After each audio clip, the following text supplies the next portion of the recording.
নারকেল দুধ ছাড়া একদম কম খাটনিতে অসাধারণ স্বাদের চিংড়ি মালাইকারি এভাবে বানিয়ে দেখুন, খেতে দারুণ লাগবে।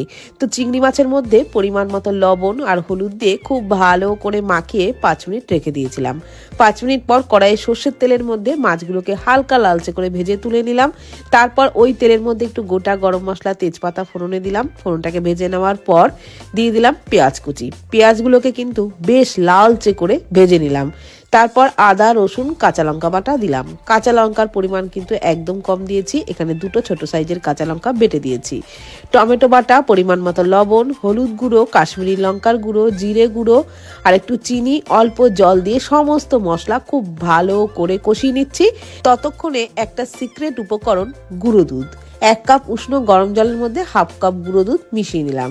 এদিকে মশলা ভালো করে কষিয়ে নেওয়া হয়ে গেলে, একদম তেল ছাড়তে শুরু করলে গুঁড়ো দুধে গোলা দুধটা দিয়ে দিলাম। দুধটা ফুটে উঠলে ভেজে রাখা চিংড়ি মাছ, চেরা কাঁচা লঙ্কা দিয়ে কিছুক্ষণ ফুটিয়ে নিয়ে নামানোর আগে একটু ঘি দিয়ে এইরকম একটু গাঢ় অবস্থায় নামিয়ে নিতে হবে, তবেই কিন্তু এটা খেতে ফাটাফাটি লাগবে।